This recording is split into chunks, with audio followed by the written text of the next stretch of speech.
mama ya Saron, tokozala wana. Femme, ceci est pour toi. L'église Le Saron organise la première édition de la grande convention de femmes fertiles dénommée Confer 2025 du mardi 24 au dimanche 30 juin 2025 à partir de 16h.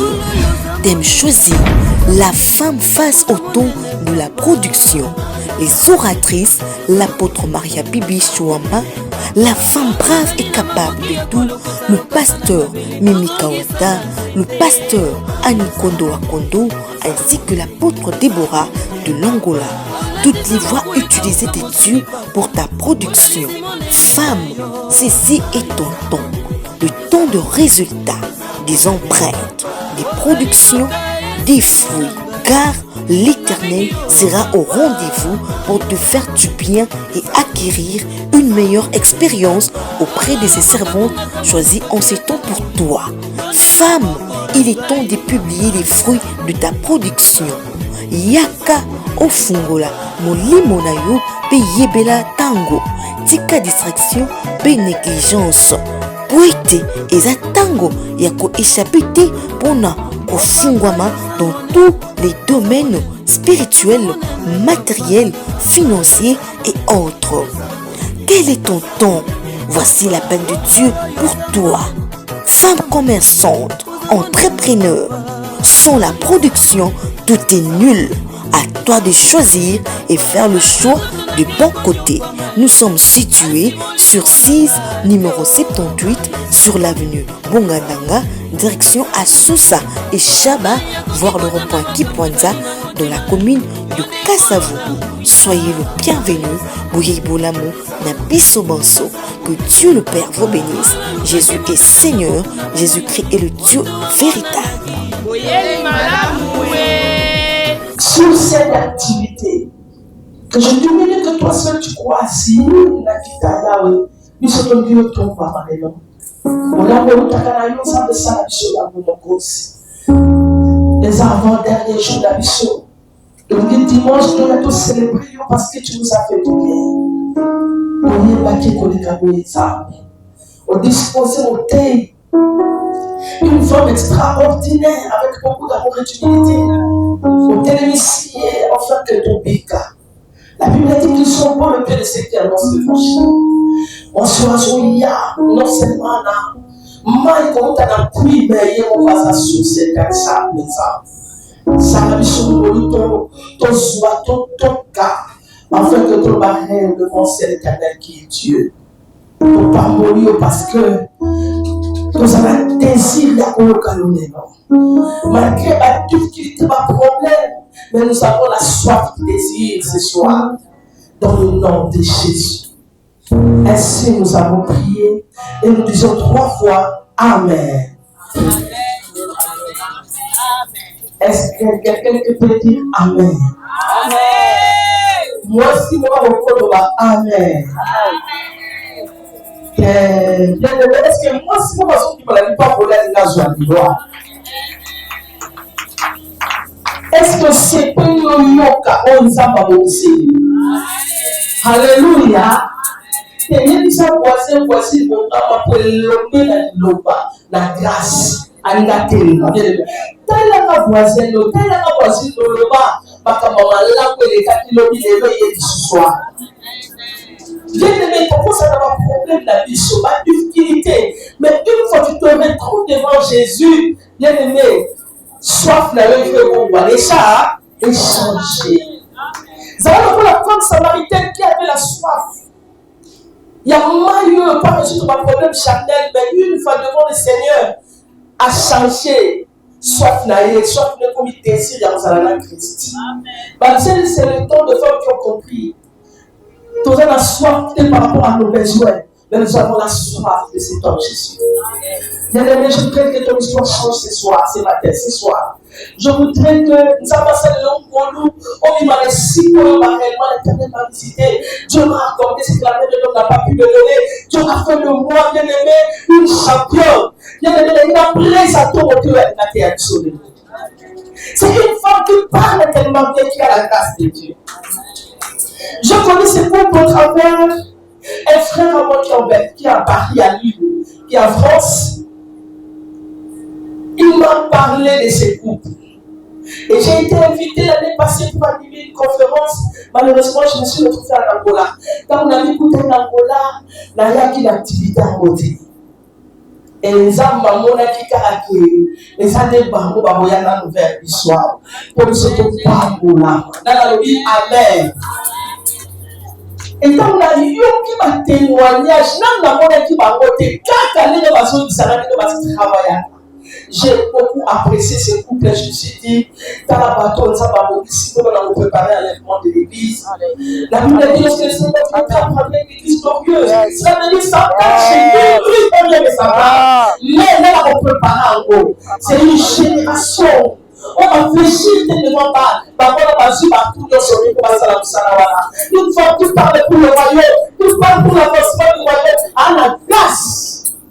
Ta voisine, elle va s'en envoler. Il y a des salles de colonne, on va très bien. Il va sentir que il a failli.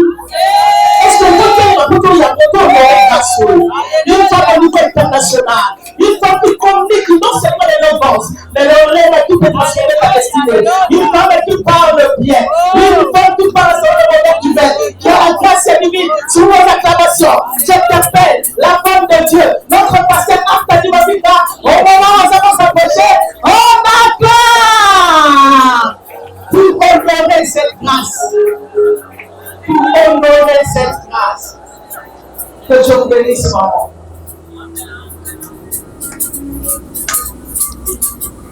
Est-ce qu'on peut apprécier le Seigneur par nos acclamations, s'il vous plaît? Betela nzambe maboko lokola mutu ayebi ke vie na ezo changer. Est-ce qu'on peut m'aider? Je disais betela nzambe maboko lokola mutu ayebi vie na eza ko changer. Dia mutu changeaka lokola blague. Echangeaka mukolo ozofela ngote. Nzamba aza nzamba tout à coup. Tu es venu ici depuis que cette convention a commencé. Mais c'est peut-être aujourd'hui le jour où le Seigneur a prévu peut-être de débloquer quelque chose dans ton existence. Je bénis le Seigneur pour cela. Est-ce que je peux prier? Père, nous te disons merci pour ce jour. Merci pour la grâce de la vie et de la vie éternelle. Merci pour cette forme d'existence et merci pour la manifestation de ton esprit au milieu de nous. Laisse que toi seul nous enseigne, que ton onction nous enseigne encore et encore, Seigneur. Accorde-nous d'écouter ta voix et change toutes choses. Dans le nom de Jésus, que l'ennemi de la parole soit anéanti en ces lieux et que toute forme de manipulation contre la parole de Dieu soit brisée. Au nom de Jésus, j'ai ainsi prié, nous disons Amen. Amen, amen, amen. Gloire au Seigneur, est-ce qu'on peut prendre place dans la présence de Dieu? Je remercie le Seigneur pour ce privilège d'apporter la parole en ces lieux, dans cette communauté.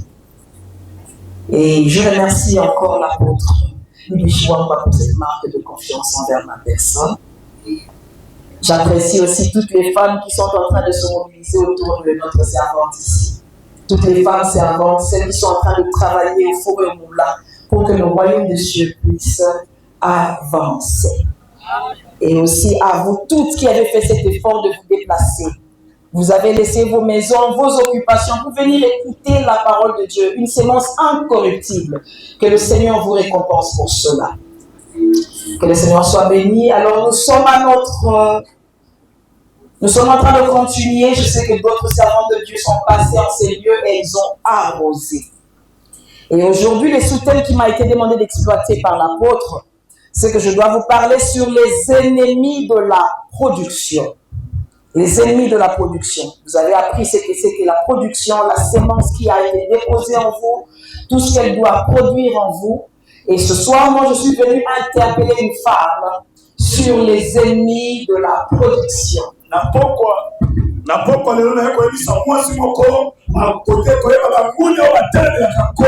Parce que être productif, c'est une chose. Mais identifier les pièges de l'ennemi, Mais koyeba ete piège ya mongunia. Identifier la démarche de l'ennemi. Koyeba kotambola mongunia. Pour identifier votre propres erreurs. Koyeba ete bambebo yozo sala. Peut vous aider Et kosunga yo. à ne pas perdre votre production. Koyeba ete kopetro eza Parce que kona. vous avez reçu des grâces en Seigneur. Yambango luna siko. Les femmes de Dieu ont déposé des paroles sur vous. Babasi ya nzambe batako na kati. L'onction qui est en ces lieux est en train d'agir dans votre vie. Et par quoi eza ne siko eza kosala ne siko. Et vous avez besoin de faire attention Et ete bosala nse. sur certaines choses Na makambo mosusu. qui peuvent Oyo kopi. vous contraindre à arrêter votre production. Oyo koyi kokanga kona na yo lobekende te.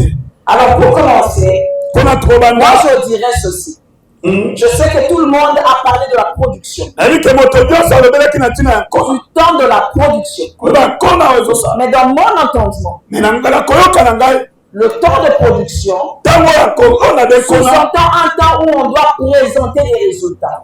Eleve eloko oyo ezotalisa vraimen eloko eza ya kosimbama malamu. On doit présenter des résultats sous forme de services ou de biens. Voilà, kotalisa eloko eza ya misala to bolamu.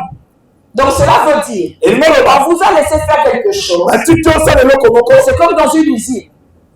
Dans une usine. na kati ya izini moko. Lorsqu'on ouvre l'usine le matin, Ntango bafongoli izini na et ntango on dit que c'est le temps de production. ete na ntango tolingi tosala Cela production. veut dire que chaque ouvrier doit se mettre à sa place. Ete mosali nyonso esika bana esika na ye. Ensuite, commencer à présenter, à fournir quelque chose. Po oyo bana kosala eloko moko. Il doit fournir un effort esengeli asala makasi pour qu'à la fin, po ete mwana on puisse suka trouver des résultats. azwa pena mbanda Et malamu. ces résultats peuvent être en format de service, mandolo ekozola pena ninga ou mosala de bien, oyo bolamu. mais c'est les résultats qui comptent dans la production. Voilà, eza na résultat nde ezotalisama na kati ya Une kona. femme qui produit sans démontrer les résultats. eza ete mwana mwasi azosala makambo soki apesa résultat malamu. Et je vais lire un texte avec vous. nayi natanga Je suis dans Proverbe 31:10. proverbe 31:10. C'est l'un des meilleurs. Wow. L'un des meilleurs où la Bible est en train de nous parler de la femme selon Dieu. Voilà, awa nde esika bible ezoyebisa biso mwasi salomo nzambe. Une femme qui produit. mwasi azomoni. Une femme de résultats. mwasi azopesa Une bambanda femme qui est malamu. dans le concret. oyo eza na kati ya Une bokolisama femme qui malamu. n'est pas dans les excuses. oyo eza te kosengaka beskize. Une femme qui se lève. oyo mwasi Et azotelema. qui écrit son histoire. oyo azokoma oyo ezake lisolo na ye. Je vais lire Proverbe 31. Est-ce que tokotelema likolo s'il vous plaît? Voilà, Dieu. Je commence à partir du verset 10e. Ok. Je lirai la version parole de vie, je la trouve plus pertinente. Alors cette version dit ceci. Une femme courageuse, mwasi oyo ya nzunzu qui la trouvera? nani akomona ye? Elle a plus de valeur que des bijoux. aza na bavaleur ebele ke bawolo. La Bible dit son mari a totalement confiance en elle. oyo ete mobali na aza pene na confiance epa na Elle ye. ne gaspille pas sa richesse. akopendre ete bozwi na ye. Elle lui fait du bien tous les jours de sa vie et jamais du mal. akosala bolamu ntango nyonso omoi na ye me akosala mabe La te. Bible dit elle cherche avec soin de la laine et du lin. azoluka ete ntango nyonso asala bolamu. Et elle travaille activement de ses mains. azotravaille na makasi nyonso maboko na ye. Comme les bateaux de marchandises, lokola nzete oyo ya kotekela. elle fait venir sa nourriture de loin. ezobenda bobiliere ya mosika. Elle se lève atelemi quand il fait encore nuit. ntango eza nanu butu. Elle prépare le repas de sa famille. azobongisa bolia libota Elle na ye. donne leur travail à ses servantes. mpe mosala na kati ya basali na ye. Elle réfléchit, puis elle achète un champ. Voilà.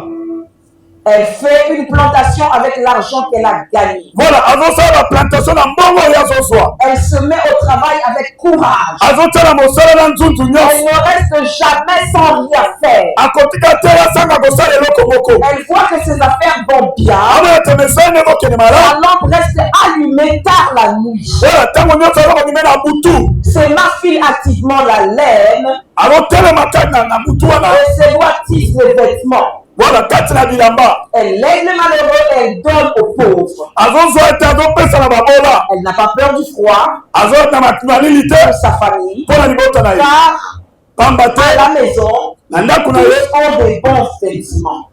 S'il vous plaît. Tous ont des bons vêtements. Bah, ça, na ndako na ye bato nyonso bazala bilamba kitoko. elle fait les couvertures alors bacouverture na et ye ses habits babilamba na ye. sont la fin d'un beau rouge. Voilà, azosala na pa rouge wana. Alors je vais sauter, je vais aller dans le verset 25e. D'accord. Elle dit, elle respire la force et la dignité et elle regarde l'avenir avec confiance. Elle parle avec sagesse, elle donne ses enseignements avec bonté. Elle s'occupe de tout ce qui se passe dans sa maison et elle refuse de rester les bras croisés. Je vais m'arrêter là, que la parole du Seigneur soit bénie. Est-ce qu'on peut apprécier la parole de Dieu par nos acclamations? Alors nous sommes en train de parler des ennemis de la production. Qu'est-ce qu'ils peuvent faire avec toute la volonté que vous avez? Après avoir suivi cette convention, après avoir été impacté par l'onction qui est disponible, qu'est-ce qui peut vous empêcher produire des résultats satisfaisants dans la vie? Premier point pour moi, je parlerai de la paresse.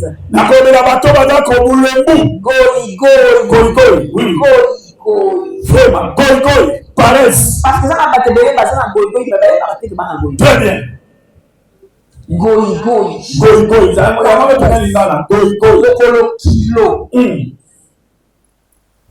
Quand on parle du mot paresseux,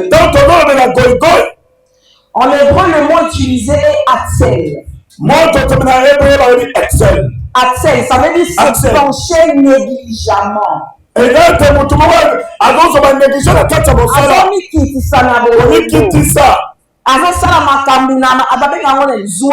Voilà. On a appris qu'on doit produire. Dimanche, les choses seront scellées. Donc, il faut commencer à produire. C'est une personne qui part comme si elle n'a pas vraiment de volonté. On a toujours pensé que le paresseux, c'est quelqu'un qui ne fait rien. Mais aujourd'hui, à l'église, nous découvrons tout type de paresse. Le premier ennemi de la personne qui doit travailler et produire, c'est d'abord la paresse. Lorsque vous lisez les livres de Proverbes, vous vous rendez compte que ce livre s'attaque principalement à la paresse. C'est un livre dans lequel vous rencontrez beaucoup de conseils par rapport à la paresse. Vous rencontrez la sagesse de Dieu par rapport à la paresse. Vous comprenez que Dieu ne veut pas de la paresse. Une femme paresseuse n'a pas sa place dans les résultats. Alors pour savoir que vous êtes en train d'être guetté par la paresse ou pas, je veux juste citer quelques caractéristiques. Parce que là, j'ai lu le proverbe avec la femme active, la femme vertueuse. Vous vous rendez compte que c'est une femme qui est tout le temps en activité. Elle dort tard. Elle est tôt. Elle est toujours en train de bouger. Et la conclusion de ce chapitre dit qu'elle sera louée par les siens. Elle sera louée par les siens. Très bien. À cause de la résultat de la vie. Yes. Donc moi ça va nous doit quatre la produit et la mukatongo na suka mobali pe moi si bakumi sakaya ba. Le premier symptôme de la paresse. Et l'autre ni bosso dans la tsakoiko. Une personne paresseuse c'est une personne qui dort beaucoup. Ah, moto za goiko za moto ala la katangu dioso. C'est une personne qui donne trop de valeur au sommeil. Ah, ya pesa wana nilisa baba na kata pongi. Na pongi so ile ngate bakata na pongi. Vraiment. So quand tu vas pongi façon comme quatre le linga. Wow. Oh là. Wow. Il y a des gens comme ça. So quand tu pongi ça il souffle. Il va pas te pongi. Vous devez laisser la personne dormir si pongi est ici là. C'est déjà le symptôme même de la personne qui a un retard dans la production. Et ça déjà bien dans la c'est que muto la koyo bota na passe pas dans la passe. En confiant là la tozo la mukela biso isé de le Dieu Seigneur. Merci parce que tu as renouvelé tes bontés. Bonté va renouveler depuis 4 heures 5 heures. Bon là bon ça va renouveler pendant 4 heures 5 heures. Tu renouvelles tes bontés chaque matin à 10 heures et plus au matin. Vraiment. Est-ce que je parle à quelqu'un ce matin? Est-ce que je parle à une femme productive? Une femme des résultats. Une femme qui va marquer son temps. Qui recevra les éloges de ses enfants et de son mari. La paresse. On dort trop. kaka nini olingi pongi soki eza na bato mosusu compte épargne etondaka na pongi bamosusu bakoma riche vraiment awa bane kozala donc alali ya tongo tu te réveilles à 10 heures et puis vers 15 heures obeti fifo ya moto mpe susu pongi osali nini olali vraiment tata sana onakaka oletela moteya ta mabovu la Bible dit ceci. Je suis dans Proverbe 15. Proverbe 15. La Bible dit la femme vertueuse. Encore nuit. Oui. Elle se lève lorsqu'il fait encore nuit. Boutou nanou. Pas 4 heures. Vraiment. Tout le monde est qualité. Yes, il y a télé. Très bien. Aïe, que mon qui est bâti. Eh, on a dit que ça ne veut pas qu'il va monter là ma compassion. Vraiment. Donc ça veut dire que je dois bouger. C'est surtout quand tu es jeune. Tu peux encore comprendre les femmes quand les âges avancent, mais yo, ça a 20 ans, 30 ans, je là la petite sœur. Tu vas comprendre ma maman, comme les gens à 60 ans, 80 ans, 3 jeunes m'ont dit qu'on a la pongi. Toi, jusqu'à 10 heures, 11 heures, tu es encore sous le lit. Dans la caméra. On dit qu'il y a comme on a eu. Tant que tu dors, on ne saura pas qui tu es. Et tant que tu dormiras, on ne saura pas qu'est-ce que tu as. Le potentiel et les talents que Dieu a mis en toi, nous avons besoin de voir ça quand tu es réveillé. La femme vertueuse, elle commence sa journée quand il fait encore nuit. La Bible dit dans Proverbe 6-9. La Bible dit paresseux. Jusqu'à quand seras-tu couché? Quand te lèveras-tu de ton sommeil? Alléluia. Donc, ceux qui ont mis la bouche, on a tort, c'est pour ça que je m'ai dit, c'est pas pareil. Très bien. Donc, on a rendez-vous, la mousse, on a sauté. Paresseux. Donc, pour toi, on a cop. Pour toi, on a rendez-vous. Quelqu'un qui sait qu'il y a l'avenir glorieux qui l'attend. Lui-même, il se réveille parce qu'il est en train de courir pour voir à quoi va ressembler son lendemain. Très bien.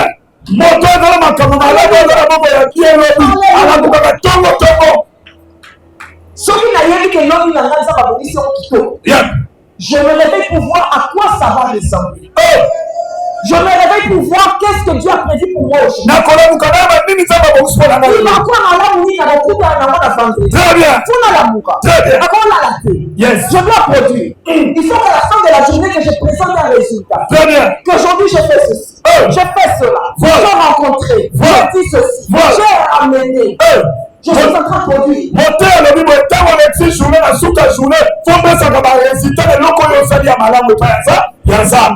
Très bien. Le deuxième caractéristique de quelqu'un qui est c'est une personne qui a envie de la réussite. Elle a envie aussi de la réussite des autres. Oui, avant nous, la paix qu'on a abouti à rien. Mais on s'en est levé comme côté. Avant la personne a réussi, la vie n'a pas réussi. C'est là. Il y a ces placards qui n'ont pas réussi. Et ça va pas mourir avec la réussite. Et vraiment. Il y a des voyages qui sont et on continue à ça. Vraiment. Tu es en train d'envier les autres. Tu as envie de réussir. Mais parce qu'il y a de la paresse. Mais on a la poisson longue, parce qu'il y a de la négligence. Parce qu'il y a de la lenteur. On le mou. Tu ne peux pas atteindre tes résultats.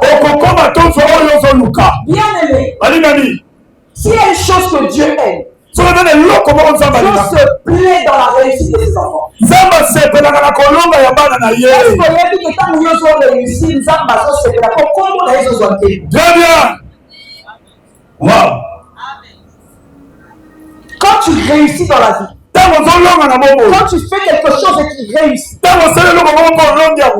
royaume des cieux est dans la joie. Parce qu'il y a un représentant qui les représente dignement avec succès. Et lorsqu'il y a des petites choses comme la paresse, on ne sait pas présenter des résultats au Seigneur. La paresse. La paresse. Maman, est-ce qu'on y est que Maman a dit na bini ba kuta na nzela na bango na nzela kusala kuta na depa bo nzela kusala Vraiment. Pour nous la mission ça Dieu te ba ba ba ils veulent rien faire. Aliga ça de l'autre côté. Moi j'ai même trouvé du travail pour les gens. Non mais la moi na zone ça pour la bande. Il y a un poste quelque part, je dis ok je recommande d'accord on va travailler. Na kutuba sika moi je vais recommander que des sala. Une semaine après je vois encore la sœur à l'église. Une semaine quand la poste pour la je t'ai pas envoyé la femme engagée qui aussi. Mais tout la tête comme je travaille trop la maladie na maman. Oh paresseuse. Yoka kuna bato sala ba tinda ngambi na letinaka. Donc, on dit qu'il a dit pour rester à la maison, mais à ma solo ah, donc là, c'est pas la bête avec ma solo là-bas. Maman m'entend. Tata Suginani. On connaît caméra à Balabala, nous allons au son. Tu veux voir tout sur tout le monde. Il y a la quartier. Maman quartier. C'est que on est très bien. Ah? Ah, avec la montée à Kamabo, quoi dire. Aïe, aïe, aïe, aïe, aïe, aïe, aïe, aïe, aïe. La Bible n'a pas présenté les modèles des femmes paresseuses avec acclamation. Bible est allée s'atteler au lendemain à passer au Taou, mais à commettre le moment. Abraham envoie son serviteur pour chercher une femme pour Isaac. Abraham, a commencé à prendre un chameau, c'est pour Isaac. Le serviteur, quand il arrive dans la ville, il demande un signe au Seigneur. C'est la personne qui viendra puiser l'un qui le servira, sera la femme. Maintenant, imaginez ce jour-là si Rebecca n'était pas sortie pour puiser l'eau. Si Rebecca avait choisi de dormir et de causer avec la maçonnerie à ma famille, que le temps ça m'a été. Est-ce que son nom serait figuré dans l'histoire? Et ça ne s'arrête pas là. On passe à Jacob. Lorsque Jacob arrive dans la ville, il est là-bas. Lorsqu'il fouillait Esaïe, quand il arrive, la Bible dit Jacob était à côté d'un puits. Et qu'est-ce qu'il a rencontré? Il rencontre qui? Rachel. Mais qu'est-ce que faisait Rachel? Elle n'était pas en train de causer. Elle n'était pas en train de dormir. Elle n'était pas assise à la maison. Elle a rencontré Rachel où? Elle allait pour puiser de l'eau. Du quotidien. Elle n'était pas dans la paresse. Elle était dans l'activité. La Bible dit qu'elle était bergère. Donc elle allait chercher de l'eau pour les femmes. Maman, je t'exhorte à continuer de travailler, de faire ce que tu fais au quotidien. Ne te décourage pas si tu as l'impression que tu n'as pas encore rencontré quelque chose d'impressionnant. Le même Seigneur de la Bible qui n'a pas changé. Il a rencontré ces femmes et ils ont rencontré leur bénédiction sur le chemin du travail. C'est le même Seigneur qui va te visiter, qui te visite au nom de Jésus. La Bible parle de Séphora. Celle qui est la femme de Moïse. Pendant que Moïse fouillait le champ, il arrive à côté d'un puits. Qu'est-ce qu'il rencontre? Séphora. Ah, mais le retour quand même. Très bien. Donc c'est pour te dire. Alors, bâtiment sur la mouka tombe. Bâtiment kotoka mai. Bakute le fait na batafi na ba. Non, ça c'est une révélation. À côté d'un puits. Moi, ça me laisse son confort. Son forme de sécurité. Son sommeil. Qui a laissé ses amis. Et qui est allé chercher son activité. Comme la femme de Dieu sur la Bible. Qui a cherché son pain au bois. Le Seigneur n'est jamais resté indifférent par rapport à ce genre de femme.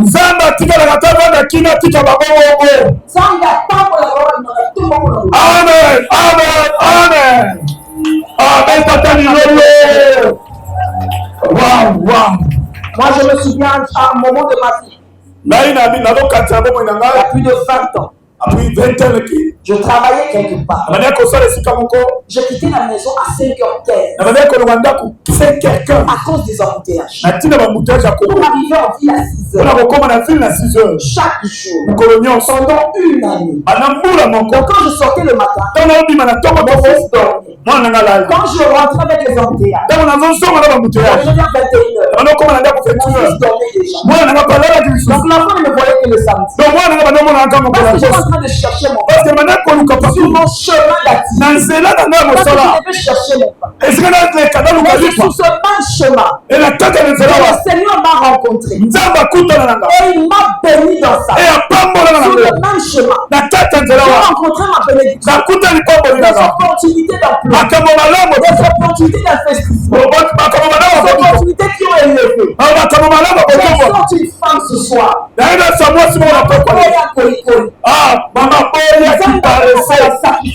Amen. Yes. Pour l'œuvre de Dieu. Pour le sacrifice. Pour la maison. Pour le sacrifice. Pour ton travail. Dieu ne reste jamais indifférent par rapport à ça. Ne te laisse pas stérile au nom de Amen. Amen. Amen. Paresseux musane kolula kama esokomela baninga parce qu'il y a ce salut. Gogo musane kolula ko baninga bazoswa. Tant baninga bazokende kosala ma formation yoke. Quand les autres vont suivre les formations, les conférences, tu ne fais pas. Quand les autres sont en train de s'asseoir pour être dressés par rapport à leur avenir, toi tu n'es pas. Et quand Dieu va les révéler sur ce moment-là, tu commences à jalouser. Et puis je vais prendre un bac.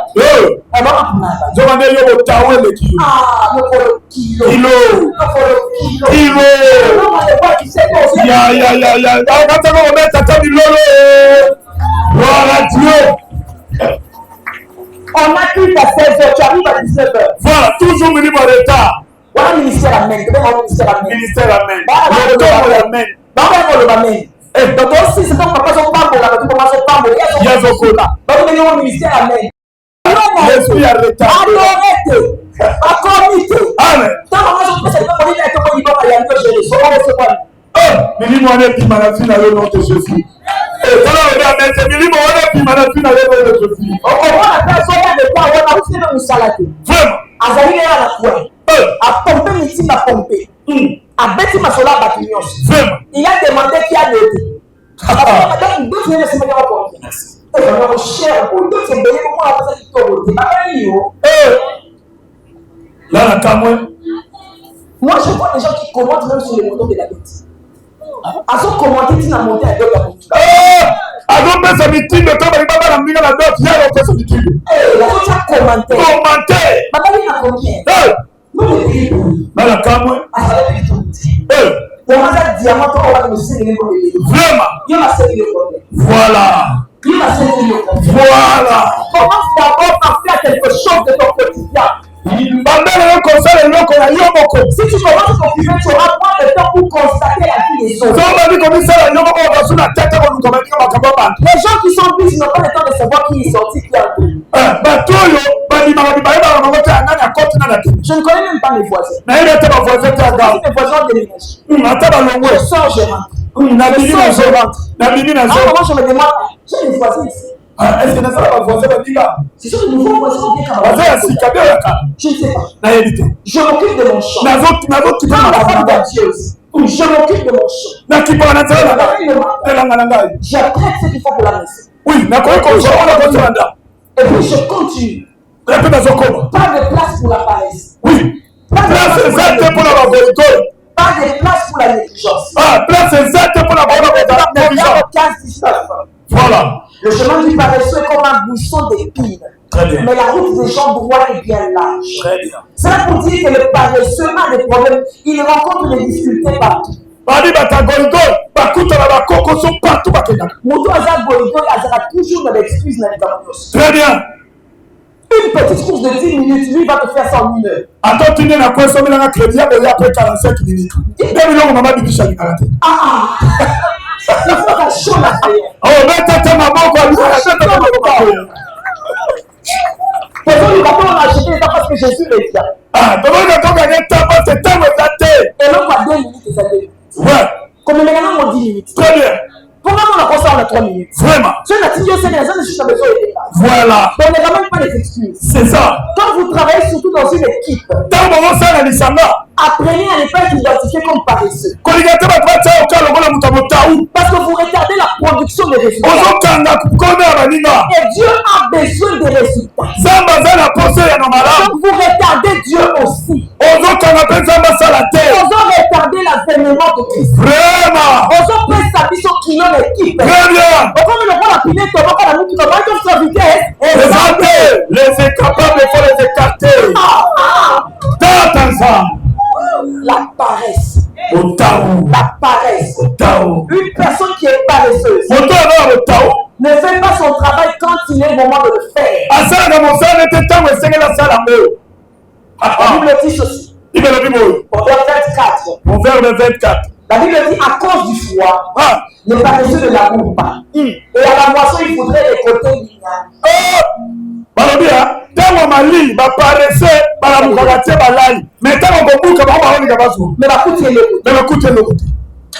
Ça c'est où ils ont affecté mon révélation. Donc nous sommes là. Amen. Au temps de la production. Gloire à Dieu. Tout le monde doit travailler. Très bien. Tout le monde doit aller avec la force que Dieu lui a donnée. Maintenant le paresseux lui ne sort pas.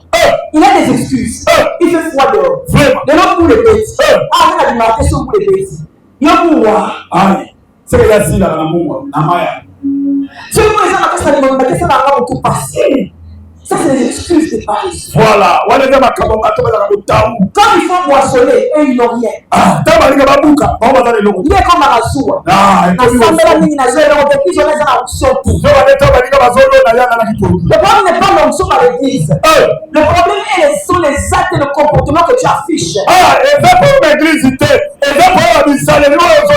Bible dit Dieu ne fait exception de personne.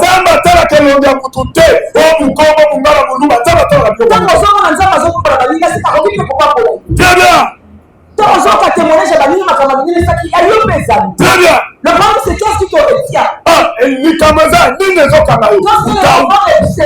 pas sorti. Le moment des opportunités, tu n'as pas saisi. Le moment des relations, tu n'as pas pris de contact. Le moment des connexions que tu organises, tu n'étais pas connexion. Quand c'est le moment de moissonner, tu dois seulement que tout le monde présente un témoignage.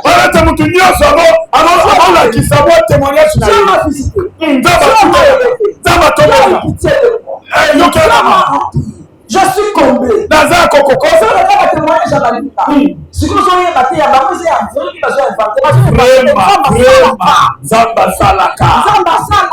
Alléluia. C'est juste les paresseux qui ne peuvent pas voir ce que Dieu fait. Les paresseux ont toujours des excuses. La Bible dit les paresseux disent dehors il y a un lion. Libanda nkos ngokanga zali. Dehors il y a un lion. C'est ce que les paresseux. Ok. Libanda nkos va me manger. Ok. Proverbe 22:13. Proverbe 22:13. Le paresseux dit dehors il y a un lion.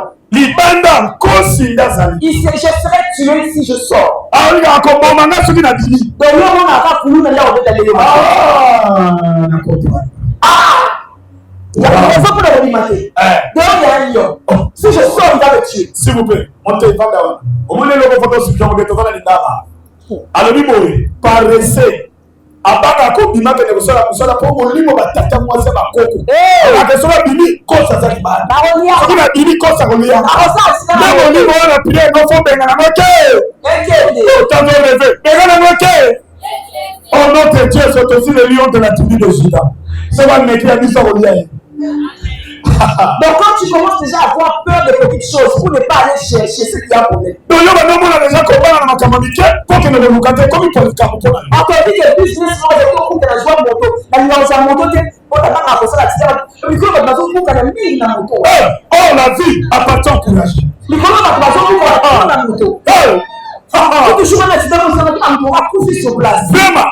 Moi je dis une chose. Là il y a le moment. Vous doit ça qui tomba. Une prostituée. Nous devons moi ça nous bat. Amati moto. Toi que ça qui nous bat. Voilà. Atini comme il est. Ok. Et Bongo yo on a moi la cause Toi, tu as le Saint-Esprit avec toi. Toi, qui je suis, et je serai avec toi tous les jours jusqu'à la fin du temps. Jamais. Nakokufa liwa motote. Nakokufa bali wa ya bandu ya batuke.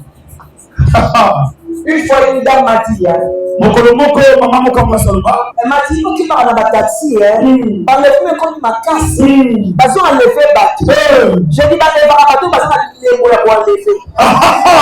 Très bien. Je dois sortir. J'ai une course à faire. C'est un champ. Je vais prendre un taxi, je le prends. Parce que nous sommes il est avec toi tous les jours jusqu'à la fin du temps. Oui. Tu ne dois pas te donner des excuses pour ne pas aller chercher ton pain. N'a pas un taxi qui se roule. Je me connais à ma casse. Tu arrives au travail à quelle heure à 10 heures? Combien de choses les a dit bloquer? Il y a un temps de bosser le monde qui est roi. Maman, il ne faut pas que votre production soit retardée par votre attitude. Parce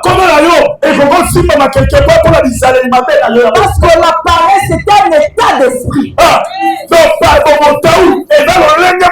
paresseux ne voit que les handicaps et les barrières. Mais une femme courageuse voit les possibilités. Je n'ai pas de problème avec les barrières. Je cherche les opportunités derrière les barrières. La Bible dit, mais ceux qui mangent, est sorti ceux qui se mangent. Quand tu as dit, mais je vais quand même sortir. Je vais tenter. Je vais essayer. On te propose un business. Vraiment. Oh, maman, ça va pas pour là. Ça va pas pour là. Oh, ça va pas pour là. Et je te bénis quand tu écoutes cette parole. Ça va pas pour la mouton. Alors, pour ne pas rester uniquement dans ça, je vais passer à notre deuxième point. Parler de la paresse. Il y a tellement de choses à dire sur la paresse.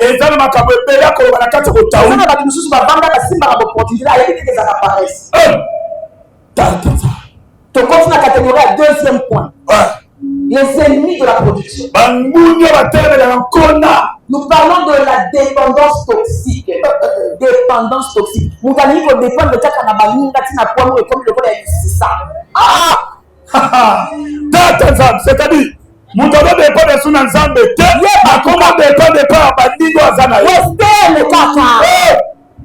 Petit frère à Paris. Voilà. Moi, fier, ma belle, elle a un berger. Très bien. Tu ne vas pas chercher à aller au-delà de tes efforts pour trouver des résultats tant que tu continues pas sur les gens. Dieu aime que le dépend des uns des autres, oui.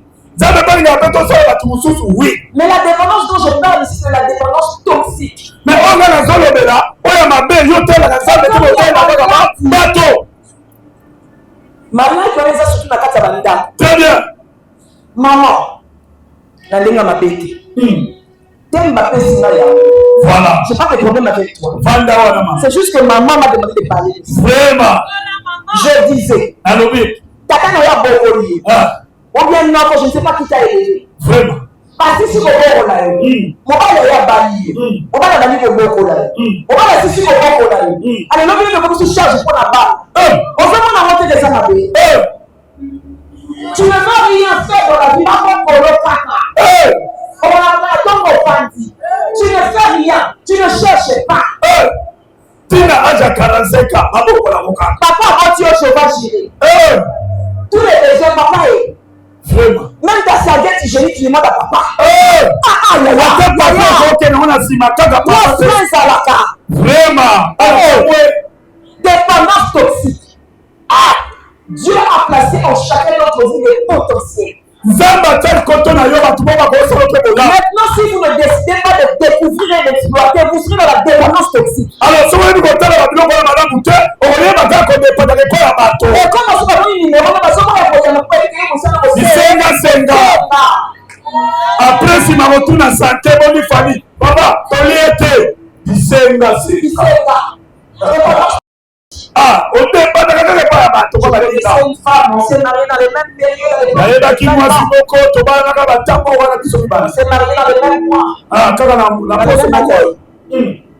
Alors quand moi j'ai commencé à essayer de travailler, Moussala et moi, femme active kaka. Business for ça là. Après on a salaire à bureau. Business for ça là. C'est ça la femme de Dieu. C'est ça, moi je suis l'activité. Moi je suis elle fait des vêtements, elle vend. Elle fait ceci, elle travaille. Elle a un champ, elle cultive. Elle n'est pas dans une seule activité, elle se diversifie. Alors madame, on cherche de ceci. Moi je suis si vous voulez ça, quoi? C'est ton mari de te nourrir. J'ai dit, c'est écrit. J'ai dit non. Habité. Mon salaire honnête, c'est moi, si ça m'a passé mon carré de bail. En tout cas, la jardin des gens, ça m'a passé moi si. Mon salaire, quand on va y aller, ça y est. J'ai répondu. Moi, il a jardin. Son niveau, ça va mon salaire. Quand Adam il a cultivé, il va dans la salle pour ça, il est au retour, on dit à maman me dit il faut ça. Ça c'est une révélation. Ah, mais la femme l'homme, la femme dans le jardin devait cultiver le champ. Ça la femme n'a pas été créée seulement pour les raisons sexuelles de l'homme, c'est faux. Moi c'est ça, moi j'ai été pour l'homosexualité, la femme a été créée pour compléter l'homme dans la charge de gérer le jardin. Voilà, moi ça on va compléter mon mal dans Moussala, on va combattre les langas. Il doit assujettir, il doit dominer, et se multiplier. Il n'y a pas de la multiplication dans le mariage. Alléluia. On doit assujettir, on doit dominer, on doit donner des résultats. Et c'est ton père ça bien. Si tu te contentes uniquement pour à Ève na jardin, n'a pas dans la main de la maison, on a la nyoka, on va la moulunde. Alléluia. Je lui ai dit ça il y a plus de 20 ans. Elle dit ça qu'on fait pour la fête de Jésus. Cette année, elle m'écrit. On a rien à manger, elle a fait le baroula. Ah, Abandi, au moins, la tindi. Avant d'aller depuis, il y a 5 ans, depuis 20 ans. Voilà. Alléluia. La tindi. Elle écrit encore. Si la moyenne s'élève sur provision, on a ma carrière, on ma fille, sans casser. Après, sa provision. J'ai regardé, j'ai montré à mon mari. J'ai dit, allez, il faut bien vous manager. Voilà. Si on procède dans la maison, je vais vous manager dans Bango. Maman, si tu acceptes d'être dans une dépendance toxique, maman, si on dit bien, on dépend d'un cas comme un nid de la voiture. On tient quand même, on va plus, ça va vous faire respecter. Azate! Ah! Dans la caméra, on va mettre la tête, on va aïe, aïe, aïe, aïe, aïe, aïe, aïe, aïe. La Bible dit, mon fils soit celui qui prend la chair pour appuyer. Jérémie 17. Très bien. Maudit, quand tu es en train de dépendre uniquement des autres, tu entres dans une malédiction. La vie est faite en face. Il y a des phases où on t'aide. Quand une terre, on a placé une sémence, on a arrosé. Il va arriver aussi un moment où toi, tu dois sortir en fruit pour que les autres viennent manger. Et c'est maintenant, c'est le temps de la production. Des grâces, des dons, des alimentations. C'est le temps pour toi maintenant de sortir quelque chose. Pour que les autres aussi viennent prendre. Et ça, le temps, on va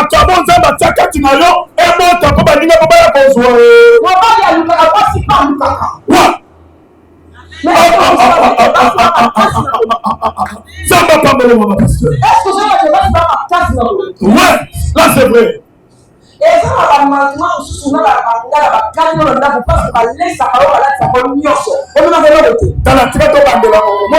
mangala mususu oswa kango po baletsaka yo baleti yango soki osenga ne zwa lingala omenaka eloko te okomi stress okomi kurki mpo na mutu na okomi mawa okomi na kurki mpo ndima na mutu akomi kobanga kokokela voiture okotela mpasa yebi so akoti besoin na besoin vraiment Ce ne peut pas être ton cas au nom de Jésus. Amen. Le temps de production, c'est maintenant. C'est maintenant que tu dois rentrer et présenter le fruit de ton Dieu. Voilà, c'est le moment qui s'en fout. So, tu es sans, on a autre chose à dire. Très bien. Il faut la tirer. Très bien. Dieu m'a envoyé pour t'accompagner, pas pour peser sur toi. Zamba tala wana take mwaso accompagner mobali. Ota kilo kata mobali na yote. Et ça va te moucher, je vais aller voir ça là-bas. Ah, c'est pour la base, si on va faire tout. Maman, ça la ka et non côté. Maman, la ka et non côté. Ngala va mobali. Fanda ta atafia ni ba yo ba. Tozo kufa mama. Fanda ta wa baba. Roberta ta mama. Zamba ta bien me mali ngala yo ka mama. Tanza. La mentalité doit commencer quand tu es jeune. Maman, cette mentalité doit commencer quand tu es jeune. Moi, j'ai grandi dans une maison où les parents avaient les moyens. Mais mentalité, ça dit qu'à pour moi. Voilà. Mentalité, ça dit non. Mais la mentalité de demander tout le temps, ça me dérange. Déjà, l'âge de 14 ans, ça me dérange. Alors, mentalité à demander, c'est-à-dire que c'est pas. Et maintenant, quand tu dis ça, moi, ça me dérangeait à l'âge de 14 ans. Ça me dérangeait déjà. Très bien. Qu'est-ce que je peux faire pour avoir mon propre argent? Je ne sais pas. Un jour, un visiteur est venu à la maison. Un jour. Et quand le visiteur voulait partir, il a demandé à ce qu'on m'appelle. Ouais. Comme je suis jumelle et tu es là, maman passe à la grande chose, ça me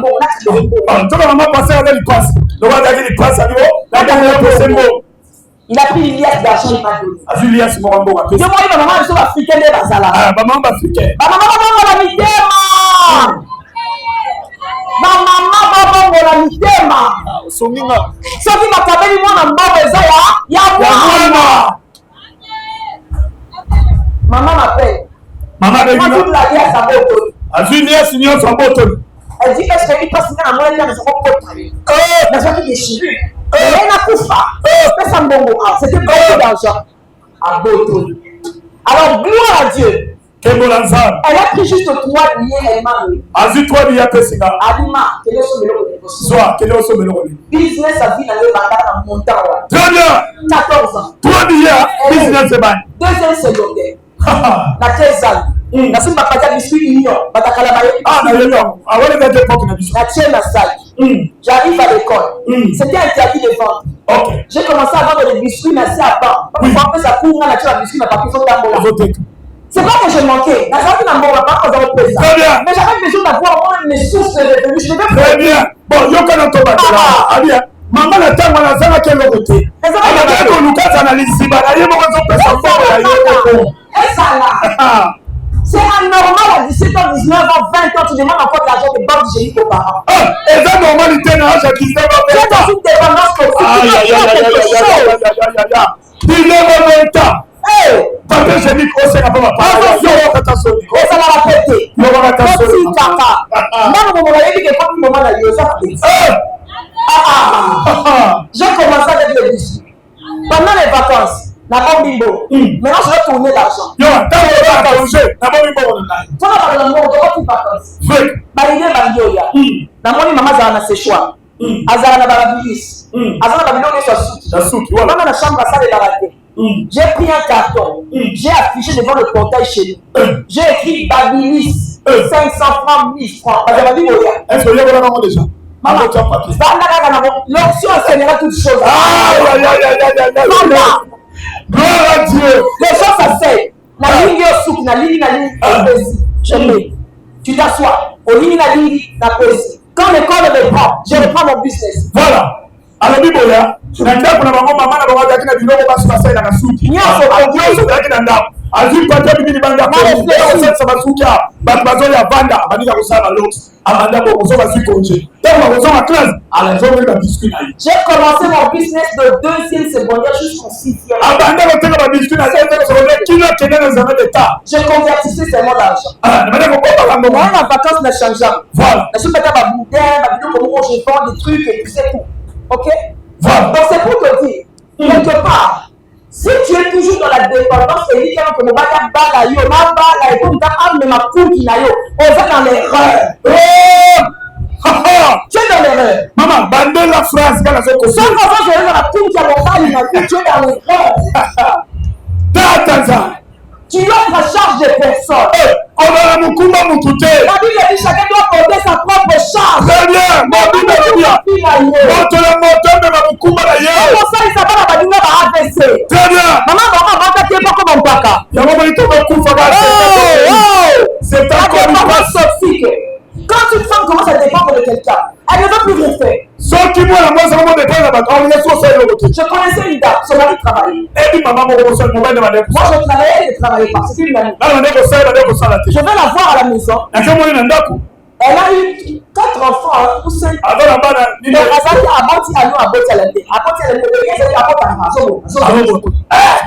À ta production. Il y a une super production. Vraiment super. Mais alors je vais la voir. Elle me dit à l'époque, il y a une je dis quoi, tant que ça, il faut être ça, que ma soeur est tellement là pour bon caca. Non, il y a un gars qui va à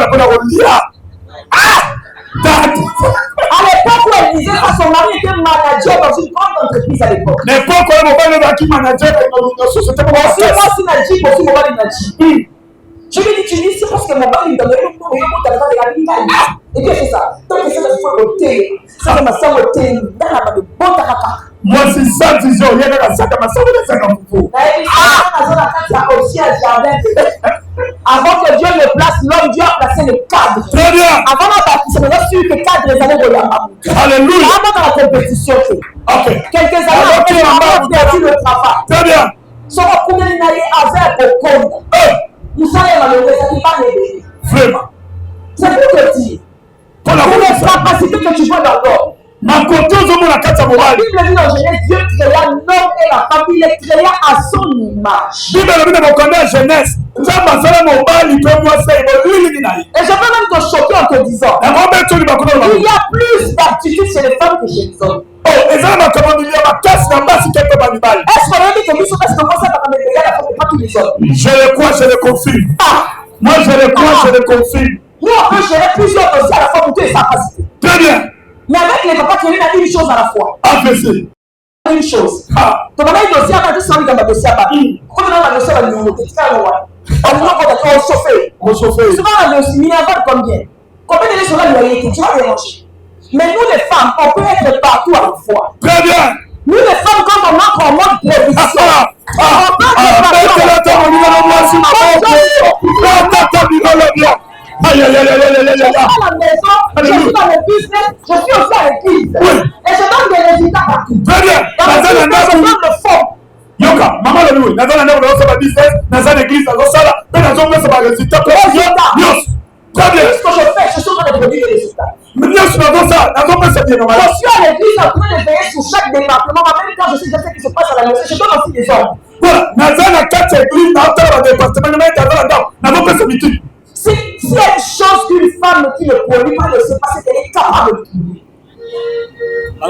S'il y a une chose, une femme qui ne produit rien, ne sait pas, c'est qu'elle est capable de produire. Très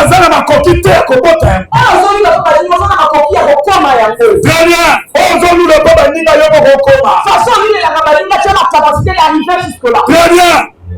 Tu dois juste arrêter de prendre les autres pour appui. Non, quand les gâteaux sont à il comme appui là-bas. Il y a un fille, il y a un fille, assis au côté de papa. À compter dans mon bar. À comme tu as indiqué là-bas. Moi, je suis comme un médecin. Et en tout cas, là, on peut maman a l'esprit à créativité. Il y a que vous voulez maintenant voir la bonne moi, on va trouver moi, c'est ma querelle. Dans la dépendance.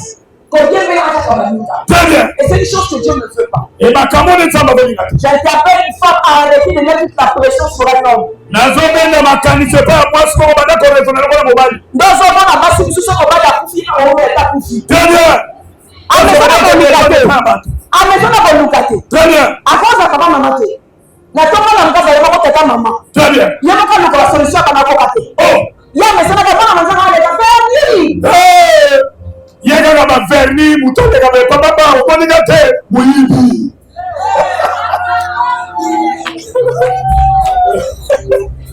La dépendance toxique. Quand il y a pas de beaucoup de femmes n'aiment pas. Parce que ma ministre est nouvelle.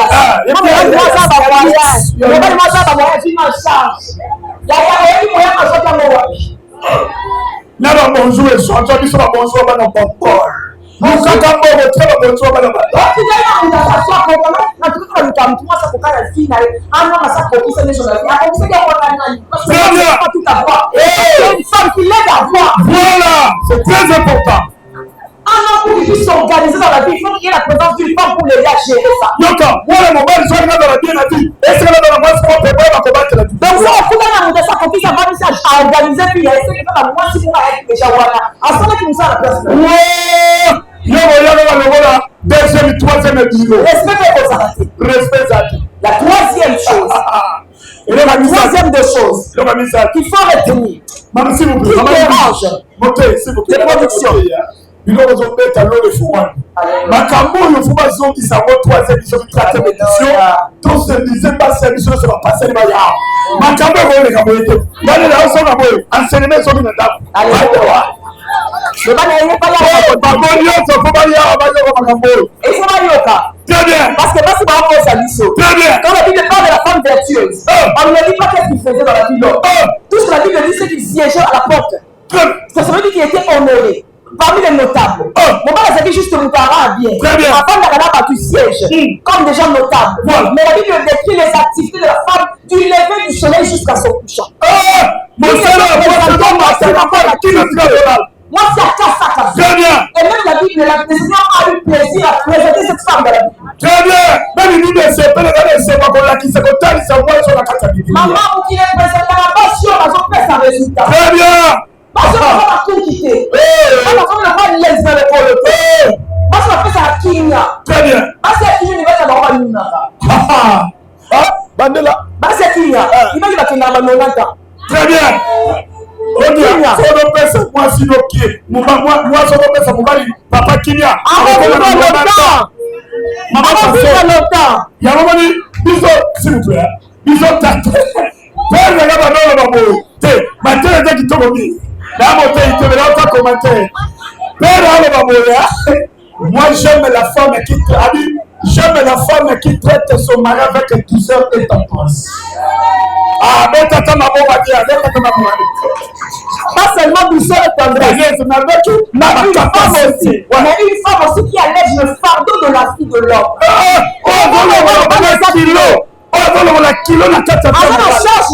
Très bien. Famille, oui. Ami oui. Ma collègue, tout le monde demande de l'aide à un homme.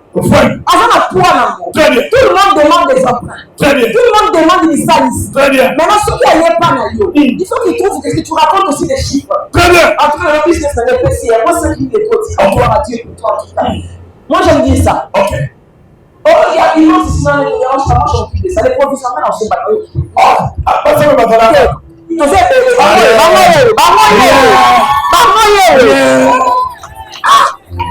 nous le mot. Oh, c'est la personne qui a dit que ça veut dire qu'il y a un somba. Ça va pas pour eux. Ah, maintenant, on va dire ça. C'est les autres. Maintenant, tu comptes les ministres sur la porte. Ah, ma capo, tu te vas il faut. Aïe, aïe, aïe. Il va pour sa famille. Il a fait balader. Il a fait retrouver. On va continuer dans la église. Non, on va continuer dans l'église. Ton mari qui tourne dans la feu. Arrête dans la papa. Très bien. J'ai mis sa pression. Très bien. On va faire ça quand même. Ça va nous casser. Très bien. Même ma voiture, tu l'as dit dans mon style.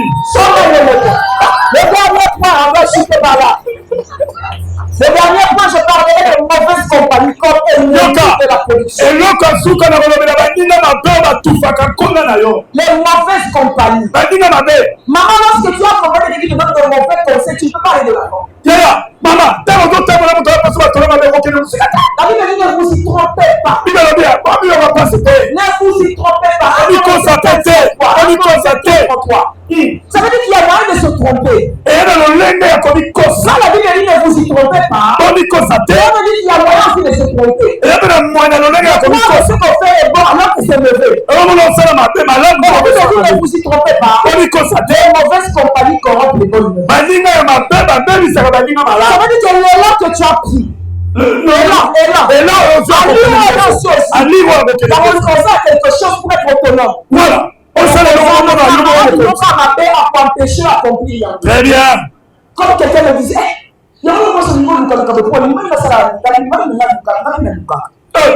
parce que si maman en a 5 000, maman en a peut-être 200. Mais maman en a peut-être 5 000. Très bien. Qui va mieux prendre soin de tes parents si ce n'est pas toi-même?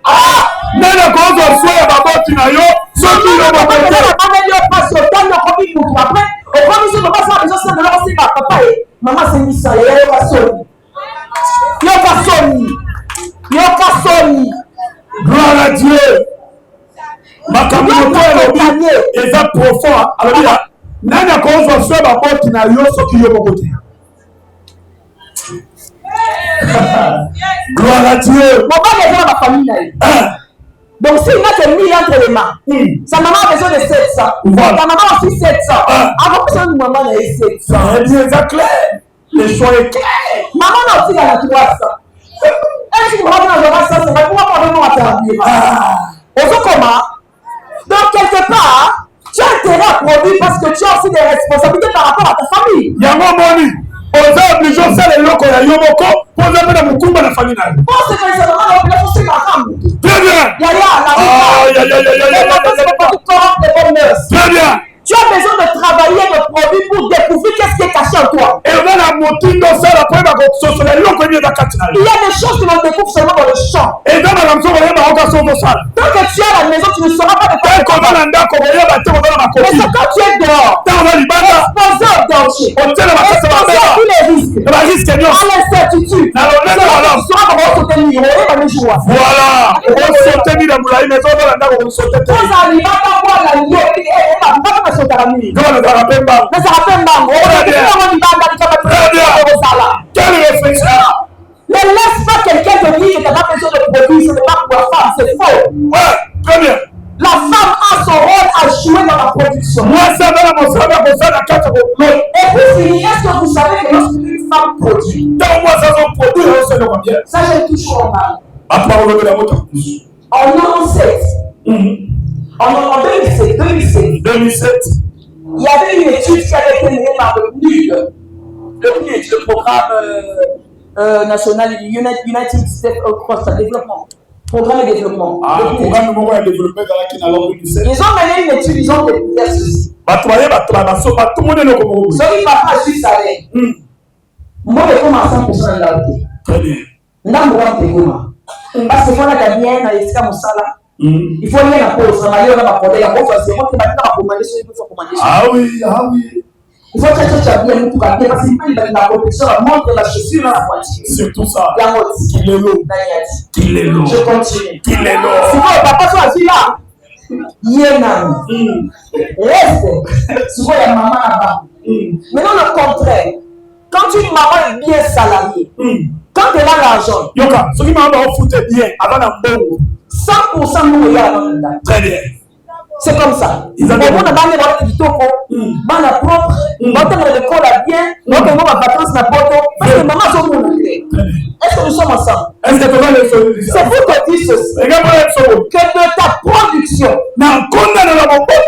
dépend aussi le confort de ta maison. De ta production dépend le bien-être de ta maison. Si tu décides de bouger, c'est pour les résultats. D'apporter quelque chose. Tu finiras comme la femme de programme de 31. Les enfants vont donner des éloges en ton nom. Très bien.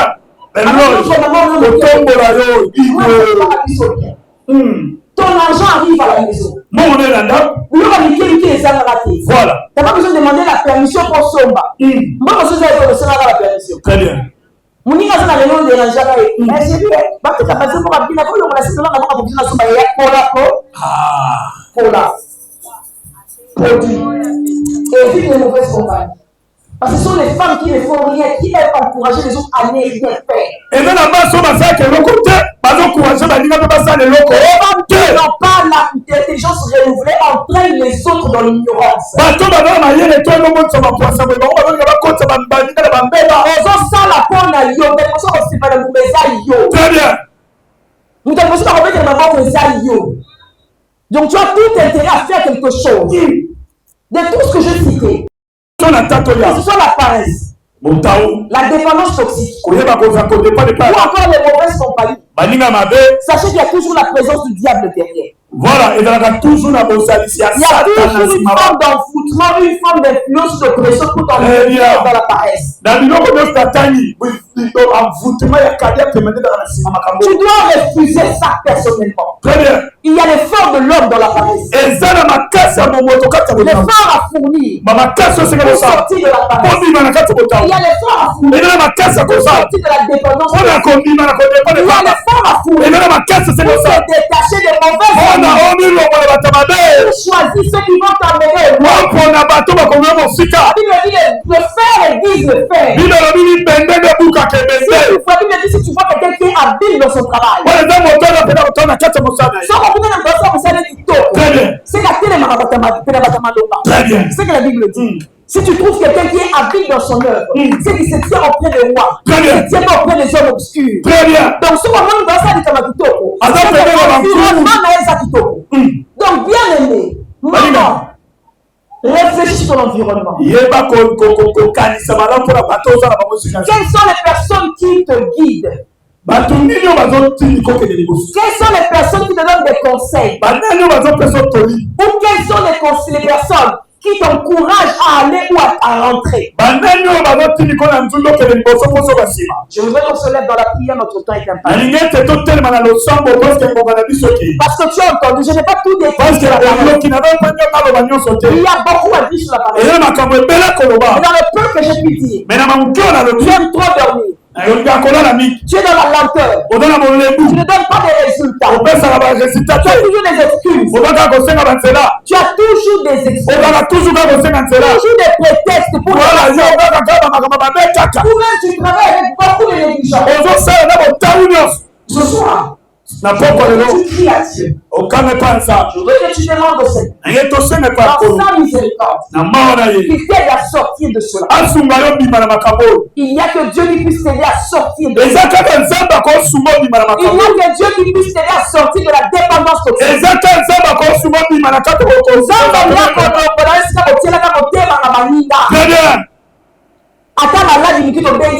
Vraiment. Moi, anniversaire, moi, la 2 ans, tu peux dire qu'elle a contribué. On a besoin de l'aide de Dieu. On a besoin du secours de Dieu. Alors, avant que je ne puisse avancer, avant qu'on se mette à prier, est-ce que nous avons aussi ce pouvoir de monsieur je veux faire un appel à toute personne qui est ici. Tu as entendu cette parole. Tu as besoin de devenir quelqu'un. Tu as besoin de laisser un grand témoignage sur toi. Tu as besoin d'impacter ta génération. Mais tu n'as pas encore donné ta vie au Seigneur Jésus. Tu n'as pas encore donné ta vie au Seigneur Jésus. Tu dois peut-être à l'église. Tu as grandi peut-être à l'église. Tu as habitué à l'église. Mais tu n'as jamais fait le pas. Dans ton cœur, tu sais. Et si tu meurs aujourd'hui, tu n'iras pas au ciel. Tu le sais dans ton cœur. Tu sais la manière de marcher, la manière de vivre. Tu sais que ta vie sera perdue si tu meurs aujourd'hui. Je vais simplement faire cette prière avec moi. Si tu es là que je veux donner ta vie au Seigneur Jésus, je veux que tu lèves simplement ta main. Voilà.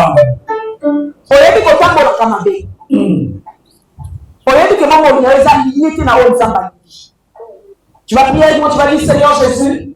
Seigneur Jésus, j'ai entendu ta voix. Je suis un pécheur. Et je le reconnais. Pardonne-moi. Lave-moi par ton sang. Je te cède ma vie. Aide ma vie. Je te donne ma vie. Installe-toi dans mon cœur. Installe-toi dans mon cœur. Inscris mon nom dans le livre de la vie. Inscris mon nom dans le livre de vie. Je veux avancer avec toi. Je veux avancer avec toi. Je veux t'appartenir pour toujours. Je veux t'appartenir pour toujours. Que Dieu vous bénisse pour que vous avez fait cette prière. Que Dieu vous bénisse. À la